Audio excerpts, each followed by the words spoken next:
Hello, sports fans, and welcome to the Scott Sports 101 Monday Night Football postgame show.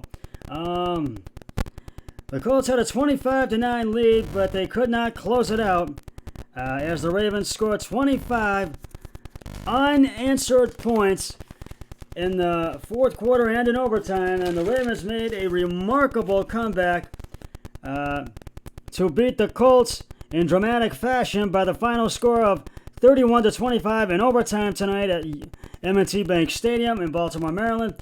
Baltimore starts out 4-1 for the second straight season. The Ravens were down 10-3 at halftime before they made that comeback in the second half to get the win over the Colts.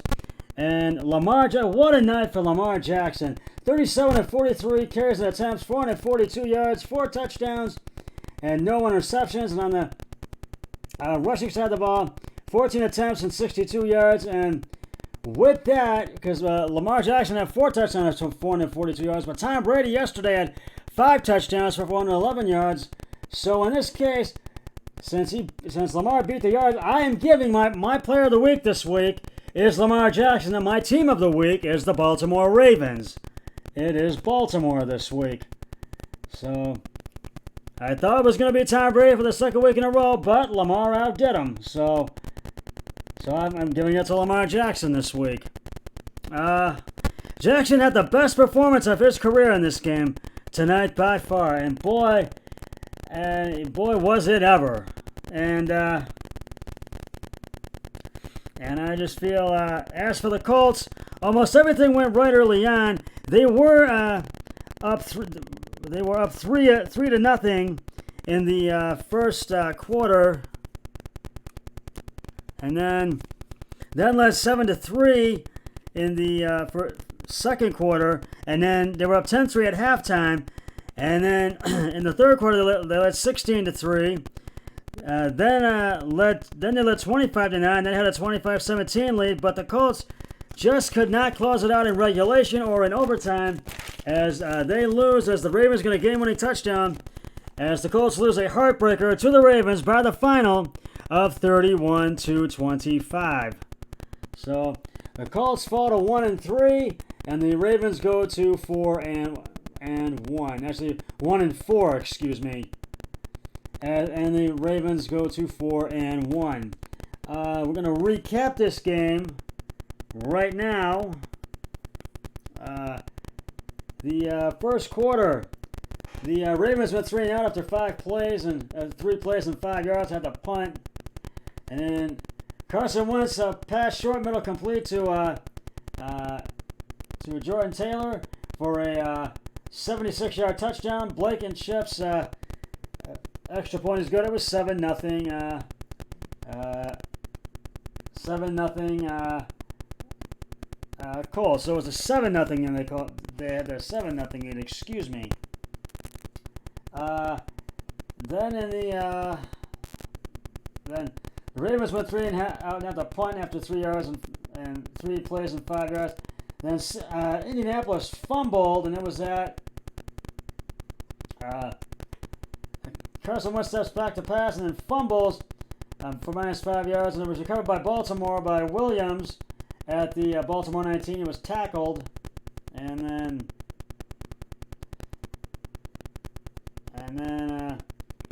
Baltimore went 3 and out again. Had to punt after 5 plays and 26 yards, and then Indianapolis went 3 and out and had to punt after 10 plays and 29 yards. So it was 7-0 at the end of the first quarter. Second quarter, the Ravens had to punt again after 6 plays and 32 yards. And then Indianapolis had to punt again after 3 plays and 5 yards. And then they tried to get into the end zone, the Ravens, but could not get into the end zone to get the touchdown. And Tucker kicked a 23-yard field goal attempt, which was good, and it was 7-3. Indianapolis, excuse me, had the lead. And then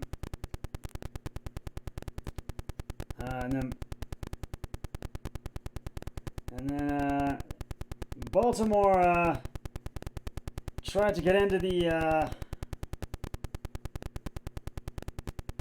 Indianapolis tried to get into the end zone for a touchdown, but couldn't. And then Blankenship kicked a 37-yard field goal attempt, which was good, and it was 10-3 Baltimore at halftime. In the third quarter, Carson Wentz passed deep left, completes a Baltimore catch to Pittman. I think it was Matt Pittman for it's Mark Pittman or Matt Pittman, I think, but it was a 42-yard touchdown. It was a penalty on Baltimore for 15 yards of pass interference, but it was declined. And Blankenship's field goal extra point was no good. It was 16-3. And then Baltimore fumbled before that touchdown, and it was let me see.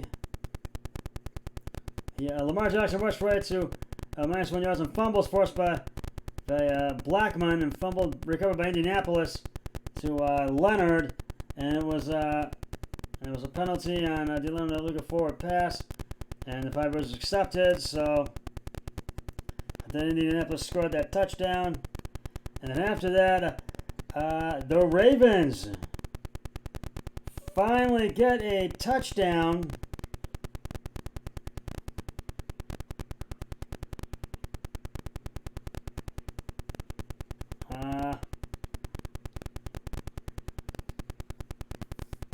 Or actually,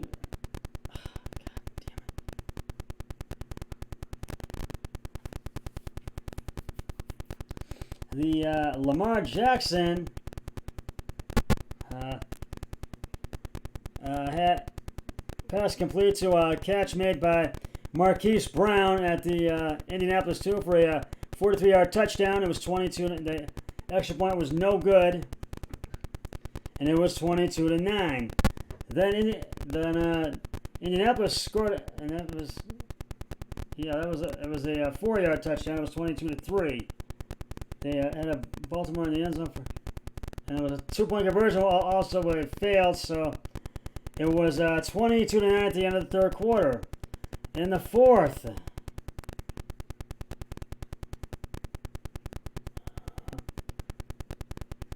the Baltimore Ravens scored another touchdown. Lamar Jackson's passing complete to a catch made by Marquise Brown for a. Oh wait, hold on. Now we're at the right one. Blankenship. The Colts tried to get into the end zone, but couldn't do it for a touchdown. They couldn't do it. Blankenship got the 43-yard field goal attempt. It was 25-9, and that attempt was good. Then Lamar Jackson's pass completed to the end zone by Mark Andrews for a 5-yard touchdown. It was a penalty on Chesley. Defensive holding 5 yards declined. 2-point conversion attempt. Back to pass catch made by Mark Andrews. The 2-point succeeds. It was and it was 25-17.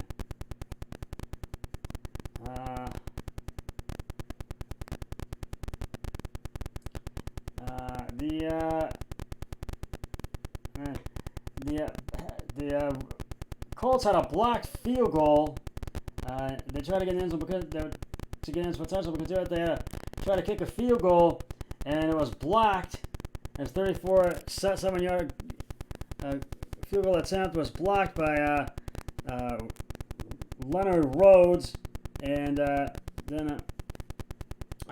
Baltimore got the ball back, and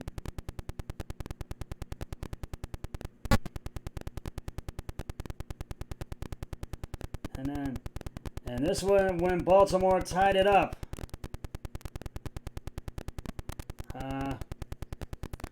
Lamar Jackson's pass short right complete to Mark Andrews for a 4-yard touchdown. The 2-point conversion attempt steps back, catch by Mark Andrews, and the 2-point attempt succeeds.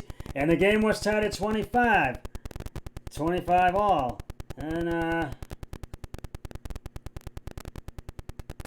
then the Colts tried to get in the end zone for a touchdown, but couldn't do it. But they got in the field goal range with 6 seconds left.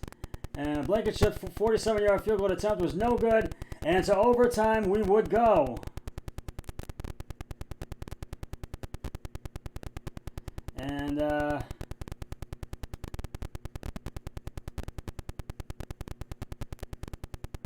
Lamar Jackson's pass complete to the Indianapolis end zone. Catchment by Marquise Brown for a 5-yard touchdown, and it's a heartbreaking loss for the Colts, but the Ravens nonetheless get the win by the final of 31-25. And this was one of those games where it was a heartbreaking loss. The Colts, I said earlier, had everything going right early on, but they just could not close out the game. Lamar Jackson gets the game ball, 37 carries and attempts, 442 yards, 4 touchdowns. The receiving on the rushing end, 14 attempts, and 62 yards. Mark Andrews.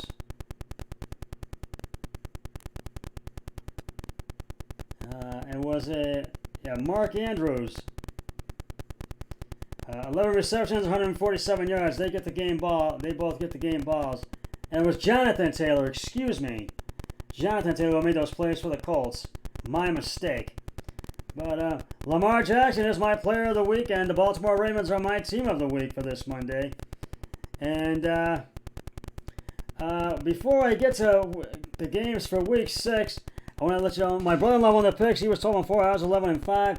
And there was some news that came in during the Monday night game. Raiders head coach Jon Gruden resigned today after some startling news that he was from the Wall Street Journal and the New York Post, that he was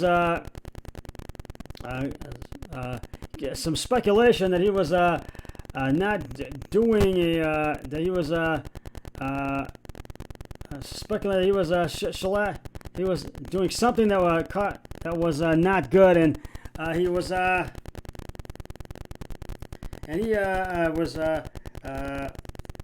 he gotten into it with the owner and the president CEO, and he got the Raiders to become the Las Vegas by moving the Raiders to Las Vegas, and he's the one that suggested it.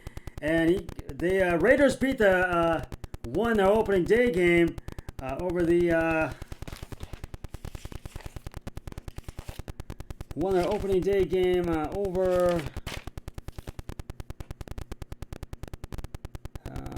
over the Ravens on opening day, and but then they became 3-2, and after that, it just was now after several, I think it was 3 seasons with the Raiders. Gruden is out, and Rich Bisaccia will be the interim head coach, I believe.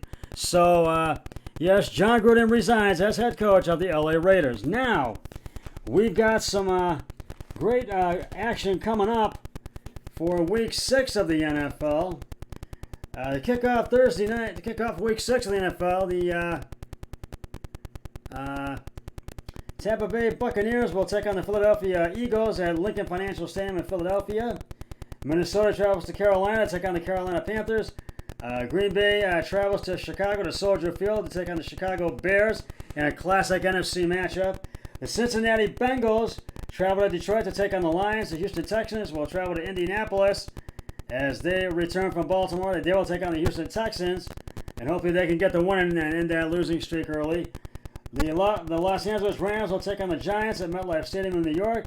Kansas City will take on the Washington Football Team at FedEx Stadium in Washington. The Arizona Cardinals come here to First Energy Stadium to take on the Browns, which I feel is a must win for the Cleveland Browns after yesterday's heartbreaking loss to the LA Chargers. Las Vegas Raiders will travel to Denver to take on the Broncos. The Dallas will take on New England in Foxborough. Seattle will take on Pittsburgh at Heinz Field in Pittsburgh. And the Buffalo Bills next Monday night will take on the Tennessee Titans. And the bye weeks begin. Atlanta, New Orleans, New York, and San Francisco are all on the bye weeks this week. I think I might... Oh, the Los Angeles Chargers, Baltimore will take on them. And Miami will take on Jacksonville. Those are the ones sorry about that. Now we're good. Well, that's just about going to wrap it up for the Scott Sports 101 Monday Night Football postgame show. I'll be back with the Thursday Night Football pregame show before the Bucs-Eagles game on Thursday, and the postgame show once it has concluded. But until then, always remember, be a team player each and every day and every way possible. So long, everybody. 3, 2, 1. I'm done.